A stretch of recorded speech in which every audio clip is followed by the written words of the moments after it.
Mission impossible fallout movie की शुरुआत में एक आदमी आकर ईथन हंट को एक डिवाइस देता है और जैसा हमेशा होता है इस बार भी ईथन को एक नया मिशन मिलता है। लेकिन इस बार मिशन एक किताब के थ्रू आता है जिसमें ब्लड रिकॉग्निशन सिस्टम लगा होता है।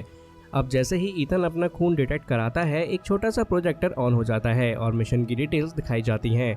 उसमें बताया जाता है कि 2 साल पहले जिसे ईथन ने पकड़ा था यानी कि सोलोमन लेन, उसकी टीम के कुछ लोग अभी भी एक्टिव हैं और उन्हें अपोस्टल्स के नाम से जाना जाता है।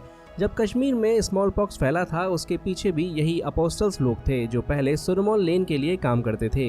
इस नए मिशन का लीडर है जॉन लाक, जिसके बारे में अभी तक किसी को कुछ भी नहीं पता। लेकिन एक और आदमी निल्स डेब्रुक जो उसका साथी था उसकी आइडेंटिटी पता चल गई है और उसने हमारे लोगों को पकड़ लिया है। अब हमें ये भी पता चल गया है कि अपोस्टल्स का अगला मिशन है दुनिया की 1/3 पॉपुलेशन को खत्म करना और इसके लिए वो एक न्यूक्लियर बॉम्ब का प्लान बना रहे हैं जिसमें 3 प्लूटोनियम के गोले लगेंगे। अभी के लिए ये प्लूटोनियम के गोले अपोस्टल्स के पास नहीं हैं, लेकिन वो जल्द ही उन्हें चुराने की कोशिश करेंगे। अब ईथन का काम है कि उससे पहले वो तीनों प्लूटोनियम के गोले ढूंढ ले और दुनिया को बचा ले। अब जैसा कि हमेशा होता है ईथन को एक वार्निंग मिलती है कि अगर तुम पकड़े गए या मर गए तो IMF यानी इम्पॉसिबल मिशन फोर्स तुमसे अपना रिलेशन तोड़ देगा। अगर तुम ये मिशन लेना चाहते हो तो तुम्हारा स्वागत है। फिर सीन शिफ्ट होता है और हम देखते हैं कि ईथन, बेंजी और लूथर एक डील करने आए होते हैं जहां वो प्लूटोनियम के गोले लेने वाले हैं। डीलर ने इन गोले के बदले $200 मिलियन कैश मंगाए हैं। जब लूथर पैसों से भरा बैग ले जा रहा होता है तभी अचानक लाइट चली जाती है और एक थर्ड पार्टी आकर फायरिंग स्टार्ट कर देती है। ईथन तुरंत बंदूक निकालता है और फायरिंग करके उन अटैकर से लड़ने लगता है। जब फायरिंग हो रही होती है उसी बीच वो लोग लूथर को पकड़ लेते हैं और उसे मारने ही वाले होते हैं, लेकिन तभी ईथन के पास एक कार आती है। सामने खुला रास्ता भी था और प्लूटोनियम भी उसके पास आ जाता है।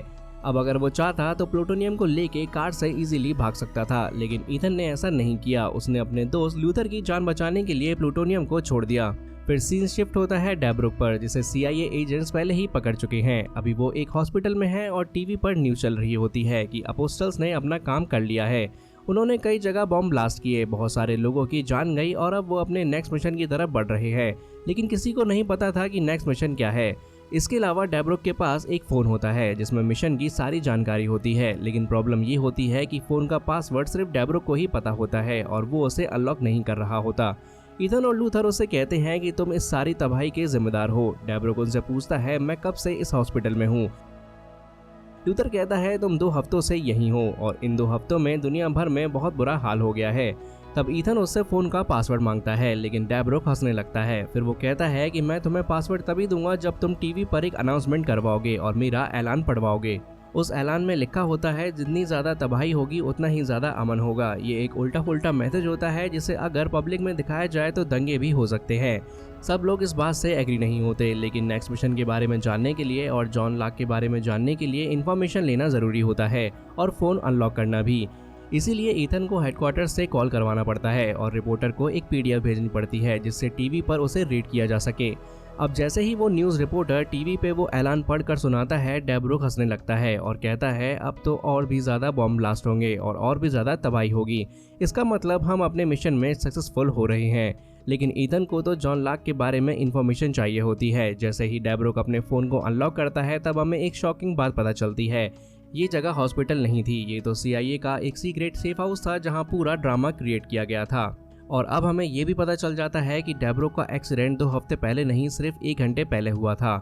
उसे नशा देकर ये फील करवाया गया कि वो 2 हफ्ते से अनकॉन्शियस था और जो न्यूज़ रिपोर्टर टीवी पे ऐलान पढ़ रहा था वो असली रिपोर्टर नहीं था, वो तो हमारा बेंजी था जिसके ऊपर फेक मास्क लगा दिया था। फिर सबकी मीटिंग होती है सेक्रेटरी हल्ली से। वो बताता है कि जो प्लूटोनियम था वो तुमसे एक ग्रुप चुरा के ले गया जिसका नाम है व्हाइट विडो। ये लोग लंदन में हैं। तुम्हें अब जॉन लाक बनकर व्हाइट विडो से मिलना पड़ेगा ताकि उससे प्लूटोनियम वापस लिया जा सके। ये तुम्हारा अगला मिशन है। तभी वहाँ पर CIA की चीफ एरिका आ जाती है। वो कहती है मैंने गवर्नमेंट से बात कर ली है और ये मिशन सिर्फ ईथन अकेला नहीं करेगा, क्योंकि जहाँ भी ईथन जाता है वहाँ कुछ ना कुछ बिगड़ता ही है। इस बार तुम्हारे साथ हमारा स्पेशल एजेंट वॉकर भी होगा। अब ईथन को हमेशा से अकेला काम करना पसंद था, क्योंकि जब भी कोई दूसरा आदमी मिशन में आता है तो गड़बड़ हो जाती है। इसी वजह से वो वॉकर के साथ काम नहीं करना चाहता था, लेकिन गवर्नमेंट के ऑर्डर की वजह से वॉकर को उसके साथ काम करना पड़ रहा था। ईथन का प्लान था कि वो असली जॉन लाक को बेहोश कर देगा, उसके फेस का नकली मास्क बनाएगा और फिर व्हाइट विडो के ग्रुप के पास जाके प्लूटोनियम की डील करेगा। ये लोग प्लेन से सीधा लंदन की एक बड़ी ग्लास वाली बिल्डिंग पर उतरने वाले थे जहां एक बड़ी पार्टी चल रही थी। लेकिन मौसम खराब हो गया और बिजली भी गिर गई, जिससे वॉकर का ऑक्सीजन पाइप निकल गया। जब ईथन उससे हवा में कांटेक्ट नहीं कर पाया तो उसने जल्दी से अपना ऑक्सीजन मास्क निकाल कर वॉकर को दे दिया और पैराशूट खोल के उसकी जान बचा ली। अब जब वो बिल्डिंग पर लैंड करते हैं तो वॉकर ईथन से कहता है कि शायद तुम्हारा ऑक्सीजन पंप कहीं खो गया है, लेकिन हमें तो पता ही है कि ईथन ने यहाँ पर वॉकर की जान बचाई थी। अब यहाँ पर वो लोग पार्टी में पहुंचकर असली जॉन लाक को पकड़ लेते हैं और यहाँ पर वॉकर और ईथन हंट की उस चाइनीज आदमी से एक जबरदस्त फाइट होती है। फाइट के एंड में पता चलता है कि जो इंजेक्शन वो जॉन लाक को बेहोश करने के लिए यूज करने वाले थे वो गिर जाता है, लेकिन वॉकर एक बड़े लैपटॉप से जॉन लाक का सर तोड़ देता है। फिर जब वो लोग टॉयलेट में बैठ के उसका फेस रिकॉग्नाइज करने की कोशिश करते हैं तो पता चलता है कि लैपटॉप भी खराब हो गया है, मतलब अब वो लोग जॉन लाक का फेस बदल नहीं सकते। तो ईथन को अपने असली चेहरे के साथ ही व्हाइट विडो के सामने जाकर प्लूटोनियम की डील करनी पड़ती है। यहाँ पर इल्सा भी आ जाती है जो ब्रिटिश गवर्नमेंट की एजेंट है। वो ईथन को वार्निंग देती है कि अगर तुम जॉन लाक बन के व्हाइट विडो के साथ डील करते हो तो ब्रिटिश एजेंट्स तुम्हें मार देंगे ताकि उनका मिशन कंप्लीट हो जाए। पर ईथन को पता था कि सिर्फ जॉन लाक को मार देना काफी नहीं है, प्लूटोनियम को सही हाथों में पहुंचाना भी जरूरी है, इसलिए वो व्हाइट विडो के पास चला जाता है। जैसे ही वो वहां पहुंचता है ब्रिटिश गवर्नमेंट के एजेंट्स जॉन लाक यानी कि ईथन हंट पर गोली चलाने लगते हैं। अब वो अपनी और व्हाइट विडो की जान बचाने के लिए एक सेफ जगह पर चले जाते हैं जहां व्हाइट विडो का घर दिखाया जाता है। तो एक महल से भी कम नहीं है और वहां इलीगल काम चल रहे होते हैं जैसे कि बॉम्ब बनाना, बंदूक बनाना और स्मगलिंग भी। तो व्हाइट विडो ईथन यानी कि जॉन लाक को थैंक्स करती है क्योंकि उसने उसकी जान बचाई थी, लेकिन धंधा तो धंधा होता है, अगर प्लूटोनियम चाहिए तो उसकी कीमत भी देनी पड़ती है। इस बार व्हाइट विडो की डिमांड थी सोलोमन लेन। अब ये नाम सुनते ही ईथन के चेहरे पर गुस्से की लहर चलने लगती है क्योंकि 2 साल पहले उसने बहुत मेहनत करके सोलोमन लेन को पुलिस के हाथ लगवाया था। अब वापस से उसे छुड़वाना ईथन के लिए आसान नहीं था, लेकिन अगर दुनिया को बचाना है और प्लूटोनियम चाहिए तो डील तो करनी ही पड़ेगी।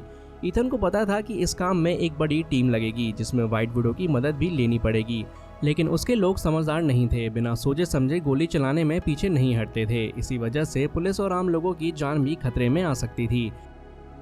अगली सुबह जब पुलिस सोलोमन लेन को एक जेल से दूसरी जेल में ट्रांसफर कर रही थी तब ईथन ने व्हाइट विडो के सारे गुंडों को एक ट्रक में बंद करके दूसरी सड़क पे छोड़ दिया। फिर लूथर और बेंजी की मदद से सोलोमन लेन को छुड़ाने की कोशिश की। अब यहाँ पे काफी तगड़ा लाइव एक्शन होता है, एक बाइक चेज होती है, कार चेज होती है और बड़े धमाके के साथ तगड़ा एक्शन भी होता है। बहुत सारी लड़ाई के बाद फाइनली ईथन ने सोलोमन लेन को बचा के अपने सेफ प्लेस पे ले जाने लगा, लेकिन तभी वहाँ एक शूटर आया और ईथन पर गोली चलाने लगा। अब वो और कोई नहीं बल्कि इल्सा ही थी। अब इल्सा ने ईथन पर गोली क्यों चलाई ये मैं आपको आगे चलकर बताऊंगा। अब बात आती है ईथन और उसकी टीम की, जहां वो लोग सोलोमन लेन को अपने सेफ जगह पर ले जाते हैं। सबसे पहले वो उसके गले में पुलिस वाले ट्रांसमीटर को निकाल कर अपना ट्रांसमीटर फिट कर देते हैं। अब बारी थी व्हाइट विडो के साथ डील करने की, मतलब सोलोमन लेन को देना और तीनों प्लूटोनियम के गोले लेने की। लेकिन चेस के दौरान व्हाइट विडो के काफी लोग मार दिए गए थे और इसकी जिम्मेदार कहीं ना कहीं इल्सा भी थी। इसीलिए व्हाइट विडो कहती है कि अब मेरी प्राइस बढ़ गई है, प्लूटोनियम के बदले सोलोमन लेन भी देना होगा और उस किलर को भी जिसने मेरे लोगों को मारा है। तभी इल्सा ईथन का पीछा करते करते वहां पहुंच जाती है। ईथन उससे पूछता है कि तुम सोलोमन लेन को क्यों मारना चाहती हो, अगर वो मर जाता तो मैं प्लूटोनियम की डील नहीं कर पाता। इल्सा बताती है कि उसने सोलोमन के साथ 2 साल अंडरकवर काम किया था सिर्फ उसका ट्रस्ट जीतने के लिए, लेकिन अब पुलिस उस पर भरोसा नहीं करती। उन्हें लगता है कि वो अभी भी अपोस्टल्स की मेंबर है और एक रेडिकल है। अगर वो सोलोमन लेन को मार देती है तो उसके ऊपर से सारे चार्जेस हटा दिए जाएंगे। ईथन उसे विश्वास दिलाता है कि वो उसके ऊपर लगे सब चार्जेस हटा देगा, लेकिन अब उसका सबसे बड़ा काम है प्लूटोनियम के गोले हासिल करना, जिसमें उसे इल्सा की मदद चाहिए। इसके साथ ही वो बताता है कि व्हाइट विडो सोलोमन लेन और तुम्हारी डिमांड कर रही है, इसलिए तुम्हें मेरे साथ व्हाइट विडो के पास जाना पड़ेगा। फिर ज़्यादा टाइम वेस्ट किए बिना ये लोग अपने सेफ प्लेस पे निकल जाते हैं। इस टाइम IMF सेक्रेटरी एलन हल्ली भी वहां आ चुके होते हैं और वो ईथन से कहते हैं कि तुम फिर से अपनी मनमानी कर रहे हो। क्या तुम्हें पता है कि इस पूरे मिशन में कितने पुलिस वाले और आम लोग मर गए, और अगर हम सोलोमन लेन को छोड़ देंगे तो और कितने लोग मर जाएंगे। ईथन कहता है कि सर, सबसे इम्पोर्टेंट चीज़ प्लूटोनियम है, अगर वो हाथ लग गया तो सोलोमन लेन को हम दोबारा पकड़ लेंगे। लेकिन हल्ली उसकी बात नहीं मानता और ज़बरदस्ती करने लगता है। इसलिए ईथन ने प्लान बनाया कि बेंजी को सोलोमन लेन बना के व्हाइट विडो के पास भेजेंगे और असली सोलोमन लेन को वॉकर के पास छोड़ देंगे ताकि वो उस पर नज़र रखे। अब यहाँ पर सबसे बड़ा राज सामने आता है। असली जॉन लाक और कोई नहीं बल्कि वॉकर ही था, जिसका जॉन लाक सिर्फ एक एलायस था जो अपनी असली पहचान छुपाने के लिए CIA के अंदर से लोगों को मार रहा था। और एक और ट्विस्ट ये है कि जो सोलोमन लेन कुर्सी पर बैठा था वो असली नहीं था, वो बेंजी था, और जिसे ईथन लेकर गया था वो असली लेन था। ईथन पहले से ही वॉकर पर शक कर रहा था और अपने शक को सच करने के लिए उसने ये प्लान बनाया था। अब जब राज सारे खुल गए हैं तो फाइट होना पक्का है। तो बेसिकली यहाँ फाइट में IMF सेक्रेटरी एलन हल्ली को चाकू लग जाता है और वॉकर सक्सेसफुल होकर वहाँ से भाग जाता है। लेकिन अच्छी बात ये थी कि वॉकर के पीछे ईथन के भागने से पहले ल्यूथर ने उसके गले में वही ट्रांसमीटर फिट कर दिया था जो सोलोमन लेन के गले में था। अब वॉकर आगे भाग रहा था और पीछे ईथन भी उसे पकड़ने के लिए आ रहा था। फिर एक लंबा चीज स्टार्ट हो जाता है। कभी पुलिस ईथन को पकड़ने के लिए आ जाती है, कभी गुंडे अटैक करते हैं ताकि वॉकर वहां से निकलकर प्लूटोनियम की लॉन्च की जगह पर पहुंच सके। इस चेज में ईथन की मदद करता है बेंजी, जो ईथन के ट्रांसमीटर को ट्रैक करता रहता है और ईथन को डायरेक्शंस देता रहता है। आखिर में ईथन वॉकर के पास पहुंच जाता है और वॉकर के पास मौका होता है कि वो ईथन को मार दे, मगर वॉकर चाहता था कि जब ब्लास्ट हो ईथन जिंदा रहे और वो दुनिया की तबाही अपनी आंखों से देख सके। यहाँ से स्टोरी सबसे इंटरेस्टिंग हो जाती है क्योंकि सोलोमन लेन भी एस्केप कर चुका था, साथ ही जॉन लाक के पास तीनों प्लूटोनियम के गोले भी आ गए थे। इन सब का एग्जीक्यूशन कश्मीर में होना था जहाँ से न्यूक्लियर एक्सप्लोजन होने वाला था।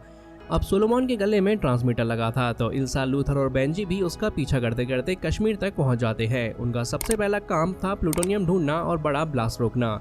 इन प्लूटोनियम के गोले में रेडिएशन बहुत ज़्यादा थी और जहां ये लोग थे वहां एक मेडिकल कैंप था और वहां की हर जगह से रेडिएशन निकल रहा था, इसलिए बेंजी को ट्रैक करने में प्रॉब्लम हो रही थी कि असली प्लूटोनियम आखिर में कहाँ पर है।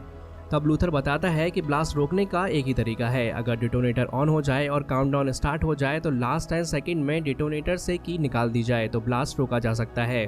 अब ये सुनने में तो बहुत ज़्यादा सिंपल लगता है, पर अगर काउंटडाउन स्टार्ट हो जाए और टाइम पर की नहीं निकाली तो दुनिया का एक बड़ा हिस्सा बर्बाद हो जाएगा।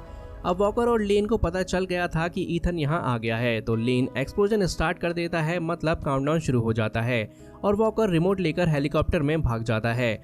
वॉकर और ईथन को पता चलता है कि ये उसका लास्ट चांस होगा, अगर डिटोनेटर से की नहीं निकाली तो प्लूटोनियम ब्लास्ट हो जाएगा। तो ईथन हेलीकॉप्टर के लगेज में लगी रस्सी से लटक के हेलीकॉप्टर में चढ़ जाता है। वहीं हमें पता चलता है कि लास्ट मूवी में जो जूलिया थी जिसकी शादी ईथन से होने वाली थी वो भी उस मेडिकल कैंप में है। वहां लूथर उसे मिलता है और उसे बताता है कि ईथन की लाइफ में 2 लड़कियों की सबसे ज्यादा अहमियत है, पहली तुम यानी कि जूलिया और दूसरी इल्सा। अब कहानी में 4 सीन्स एक साथ चल रहे होते हैं, मैं एक एक करके आपको समझाता हूँ।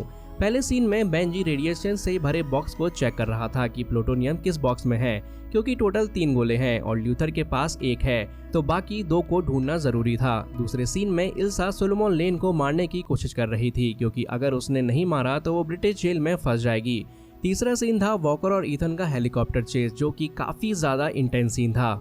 और लास्ट सीन था सोलोमन लेन का, जो आराम से बैठा था और सब डिस्ट्रैक्शंस अपनी आंखों से देख रहा था। अब ईथन अपने हेलीकॉप्टर से वॉकर के हेलीकॉप्टर को टक्कर मार देता है और दोनों गिर जाते हैं। फिर दोनों के बीच एक जबरदस्त फाइट होती है। अब इस फाइट को ज़्यादा एक्सप्लेन ना करते हुए मैं सीधे एंडिंग में चलता हूँ। अब जब लास्ट में सिर्फ 10 सेकंड बचे होते हैं तो इन 10 सेकंड में लूथर को रेड और ग्रीन वायर काटने होते हैं और ईथन को डिटोनेटर से की निकालनी होती है ताकि एक्सप्लोजन को रोका जा सके। वॉकर पीछा छोड़ने वाला नहीं था, वो लोग पहाड़ी के बीच रस्सी से लटके हुए थे। तब ईथन रस्सी को खींच देता है, वॉकर नीचे गिर जाता है और उसका सर हेलीकॉप्टर से टकरा जाता है और ईथन ऊपर चढ़कर सही वक्त पर की निकाल देता है, जिससे ब्लास्ट रुक जाता है और साथ ही दुनिया की बड़ी तबाही भी रुक जाती है। मूवी के एंड में दिखाया गया है कि जूलिया का नया हस्बैंड था। ईथन जानता था कि अगर वो जूलिया के साथ रहेगा तो दोनों को मुसीबत झेलनी पड़ेगी, इसलिए उन्होंने अलग अलग होने का डिसीजन लिया था। लेकिन अब ईथन की जिंदगी में इल्सा भी आ चुकी होती है और ये उनकी नई लाइफ की स्टार्टिंग भी हो सकती है। और इसी के साथ मिशन इम्पॉसिबल फॉलआउट मूवी की कहानी यहीं पर खत्म होती है।